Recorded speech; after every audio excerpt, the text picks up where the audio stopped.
आप सुन रहे हैं सादत हसन मंटो की कहानी आखिरी सल्यूट। ये है पार्ट 2। रब नवाज बोला, पियो ऐश करो। राम सिंह चिल्लाया, ओए ऐश किस तरह करे, सामान तो हमारा उधर पड़ा है। रब नवाज ने पूछा, किधर? राम सिंह की आवाज़ आई, उधर जिधर तुम्हारा फायर हमें उड़ा सकता है। रब नवाज हंसा, तो क्या चाहते हो तुम, खंजर की दुम? राम सिंह बोला, हमें सामान ले आने दे, ले आ। ये कहकर उसने अपने जवानों की तरफ देखा। राम सिंह की तशवीश भरी आवाज बुलंद हुई, तू उड़ा लेगा कुम्हार के खुत्ते। रब नवाज ने भन्ना कर कहा, बक नहीं हो संतोख सर के कछुए। राम सिंह हंसा, कसम खा नहीं मारेगा। रब नवाज ने पूछा, किसकी कसम खाऊं? राम सिंह ने कहा, किसी की भी खा ले। रब नवाज हंसा, ओए जा मंगवा ले अपना सामान। चंद लम्हात खामोशी रही। दूरबीन एक जवान के हाथ में थी। उसने मानी खेज नजरों से सूबेदार रब नवाज की तरफ देखा। बंदूक चलाने ही वाला था कि रब नवाज ने उसे मना कर दिया, नहीं नहीं। फिर उसने दूरबीन लेकर खुद ही देखा। एक आदमी डरते डरते पंजों के बल पत्थरों के अकब से निकलकर जा रहा था। थोड़ी दूर इस तरह चलकर वो उठा और तेजी से भागा और कुछ दूर झाड़ियों में गायब हो गया। 2 मिनट के बाद वापस आया तो उसके दोनों हाथों में कुछ सामान था। एक लहजे के लिए वो रुका, फिर तेजी से ओझल हुआ तो रब नवाज ने अपनी बंदूक चला दी। तड़ाक के साथ ही रब नवाज का कहकहा बुलंद हुआ। ये दोनों आवाज़ें मिलकर कुछ देर झंझनाती रही। फिर राम सिंह की आवाज़ आई, थैंक यू नो मेंशन। रब नवाज ने ये कहकर जवानों की तरफ देखा। एक राउंड हो जाए। तफरी के दौर पर दोनों तरफ से गोलियां चलने लगी। फिर खामोशी हो गई। रब नवाज ने दूरबीन लगाकर देखा, पहाड़ी की डारी में से धुआं उठ रहा था। चाय तैयार कर ली राम सिंह का जवाब आया। अभी कहाँ और कुम्हार के खुत्ते? रब नवाज जात का कुम्हार था। जब कोई उसकी तरफ इशारा करता था तो गुस्से से उसका खून खौलने लगता था। एक सिर्फ राम सिंह के मुंह से वो इसे बर्दाश्त कर लेता था, इसीलिए कि वो उसका बेतकल्लुफ दोस्त था। एक ही गांव में वो पलकर जवान हुए थे। दोनों की उम्र में सिर्फ चंद दिन का फर्क था। दोनों के बाप फिर उनके बाप भी एक दूसरे के दोस्त थे। एक ही स्कूल में प्राइमरी तक पढ़ते थे और एक ही दिन फौज में भर्ती हुए थे और पिछली बड़ी जंग में कई महाजों पर इकट्ठे लड़े थे। रब नवाज अपने जवानों की नज़रों में खुद को खफीफ महसूस करके बड़बड़ाया, खंजीर की दुम, अब भी बाज नहीं आता। फिर वो राम सिंह से मुखातिब हुआ, बक नहीं हुए खुत्ते की जूं। राम सिंह का कहकहा बुल। रब नवाज ने ऐसे ही शिस्त बांधी हुई थी। तफरीहन उसने लबलबी दबा दी। रात के साथ ही एक फलक शिकाफ चीख बुलंद हुई।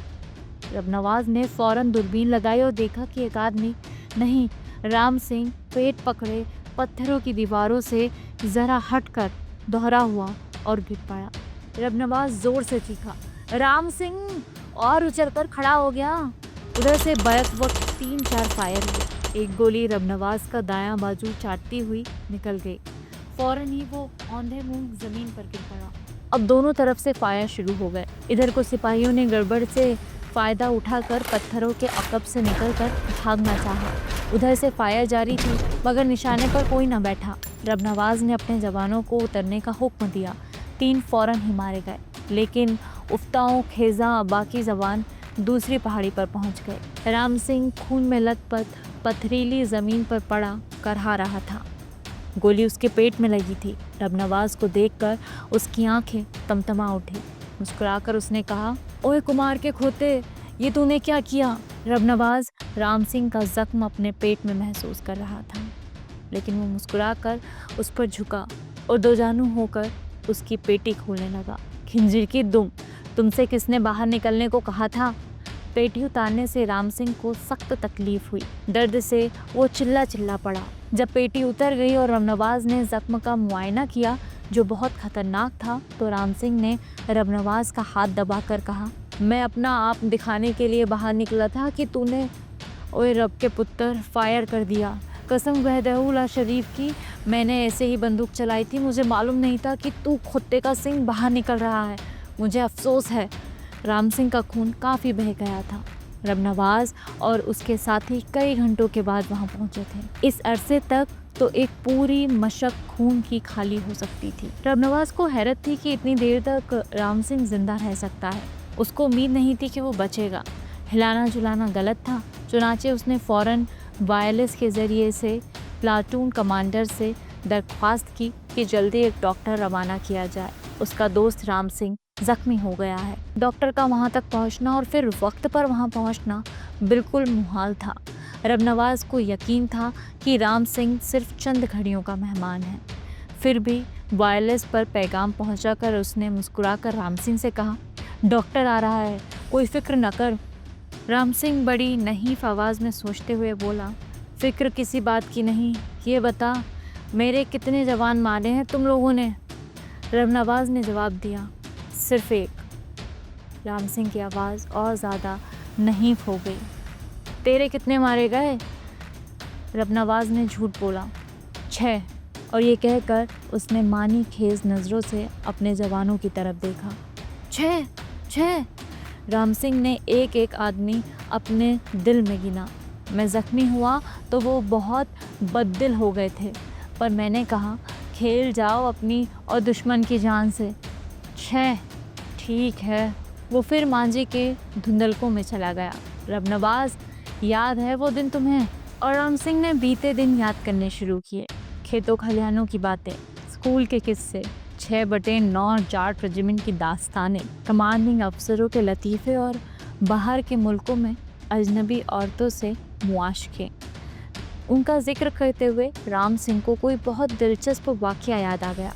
हंसने लगा तो उसकी टीस उठी, मगर उसकी परवाह न करते हुए ज़ख्म से ऊपर ही ऊपर हंसकर कहने लगा, ओए सुअर के तिल, याद है तुम्हें वो मैडम? रबनवाज ने पूछा, कौन? राम सिंह ने कहा, वो इटली की, क्या नाम रखा था तुमने उसका? बड़ी मारखोर औरत थी।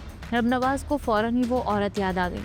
हाँ, वो मैडम मनीता फंतो। पैसा खत्म, तमाशा खत्म, पर तुझसे कभी कभी रियायत कर देती थी। मसोलिनी की बच्ची। राम सिंह ज़ोर से हंसा और उसके ज़ख्म से जमे हुए खून का एक लोथड़ा बाहर निकल आया। सरसरी तौर पर रबनवाज ने जो पट्टी बांधी थी वो खिसक गई। उसे ठीक करके उसने राम सिंह से कहा, अब खामोश रहो। राम को बहुत तेज़ बुखार था। उसका दिमाग उसके बायस बहुत तेज़ हो गया था। बोलने की ताकत नहीं थी, मगर बोलते चला जा रहा था। कभी कभी रुक जाता, जैसे ये देख रहा है कि टंकी में कितना पेट्रोल बाकी है। कुछ देर के बाद उस पर हिजानी कैफियत तारी हो गई, लेकिन कुछ ऐसे वक्फे भी आते थे कि उसके होशो हवास सलामत होते थे। इन्हीं वक्फों में उसने एक मर्तबा नवाज से सवाल किया, यारा सच्चो सच बताओ, क्या तुम लोगों को वाकई कश्मीर चाहिए? रबनवाज ने पूरे खुलूस के साथ कहा, हाँ राम सिंघा। राम सिंह ने अपना सिर हिलाया, नहीं, मैं नहीं मान सकता, तुम्हें वर्गलाया गया है। राम नवाज ने उसको यकीन दिलाने के अंदाज से कहा, तुम्हें वर्गलाया गया है, कसम पंचतन पाक की। राम सिंह ने रबनवाज का हाथ पकड़ लिया। कसम न खा यारा, ठीक होगा। लेकिन उसका लहजा साफ बता रहा था कि उसको रबनवाज की कसम का यकीन नहीं। दिल ढलने से कुछ देर पहले प्लाटून कमांडेंट मेजर असलम आया। उसके साथ चंद सिपाही थे, मगर डॉक्टर नहीं था। राम सिंह बेहोशी और नज़र की हालत में कुछ बड़बड़ा रहा था, मगर आवाज़ इस कदर कमज़ोर और शिकस्ता थी कि समझ में कुछ नहीं आता था। मेजर असलम भी 6/9 जाट रेजिमेंट का था और राम सिंह को बहुत अच्छी तरह जानता था।